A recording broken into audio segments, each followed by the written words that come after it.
I bought the CSL back in 2008 and I wanted one since it was presented in, as a concept car. Yes, I have done several road trips. Several times I drove it to Greece, but several times as well I've been to the Nürburgring along with the CSL community. So yes, several times in the Alps, racetracks, etc. I would give three. I'm not going to give one. So I think the first one was the first drive when I picked up the car with my wife and we drove down to Geneva and then back to Zurich. I think that was favorite trip number one. The second one was in Monza, in the track day events. There was a track closure and it became dark. So I did a full session of 30 minutes with the headlights on, and I love Monza, it's my favorite racetrack, and it was just unbelievable, the feeling, the emotions, driving in the dark. And actually I have a photo with this glowing red in the dark, which I love. And the third one, it has been with the CSL community in Nürburgring, where we had a convoy of CSLs driving in the track, and then we did Spa the day after, and imagine now 35 CSLs gunning down the track in Nordschleife, and then also next day at Spa. Well, some of them are black. They're the slower ones now. The CSL community knows that the silver ones are the fastest ones. Yeah, I did a couple of events. So one of them was actually with you. We were the same day there in Time Attack, Italy, in Monza. That was back in 2015. And then I did a couple of Time Attack events organized by Speed Industries. These were at Anneau Duran, this racetrack close to Basel. I think the single best thing is the handling. It is the balance it has between the engine performance, the chassis, the brakes. I think it drives like no other BMW M car. I think it's by far what differentiates this car. There are a few weak points. If I would pick one that I think BMW should have done a little bit differently, I think it's the brake system. The stock brakes are very good, and in fact for several years the M3 CSL had the record in deceleration, so 100 to 0 to 100 to 0, so it took several years to be beaten. But I think still the stock brakes are better when you upgrade the pads to race pads. They typically make a lot of noise. But I think this is the one thing that makes the car even better. I've done a few things, so this is going to take a bit long. So I've modified the suspension. So I run a KW Club Sport kit. I have H&R anti-roll bars. I have solid race bushes wherever BMW M didn't put race bushes on this car. I have an exhaust, only the back box. I have a special diffuser. I have a big brake kit from Brembo.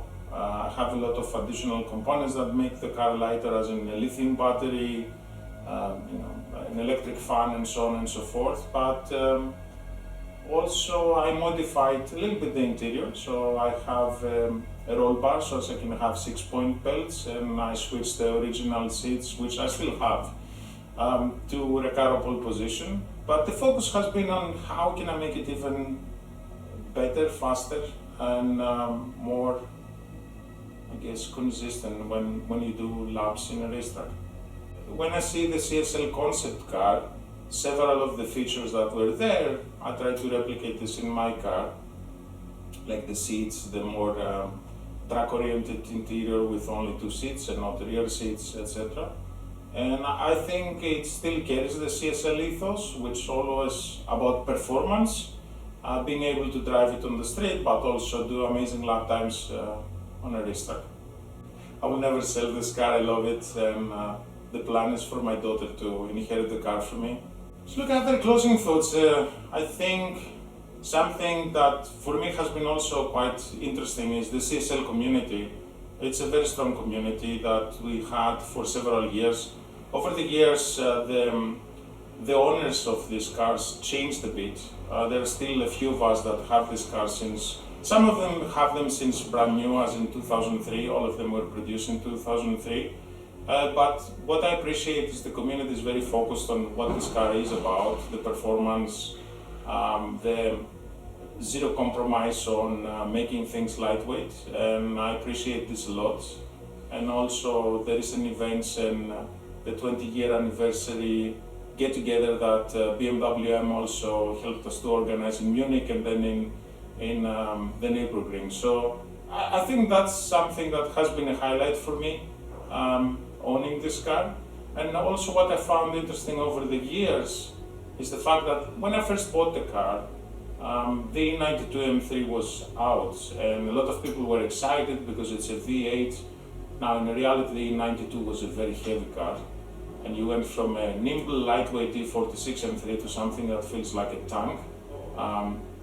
And a lot of people were not paying attention to what the CSL is.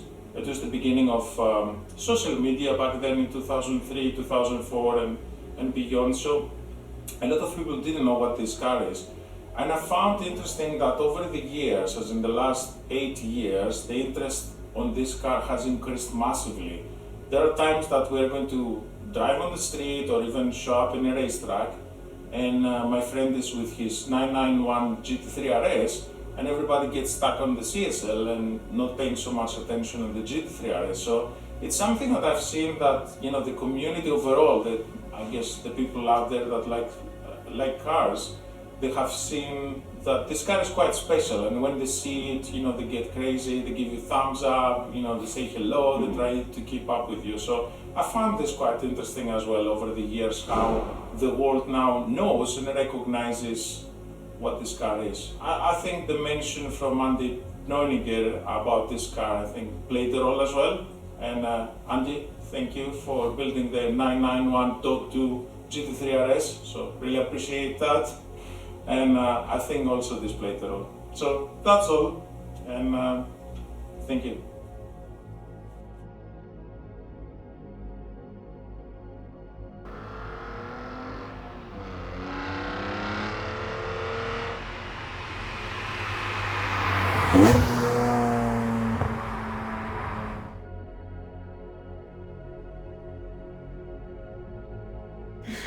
We don't like the, you know, the beaver M3 and M4.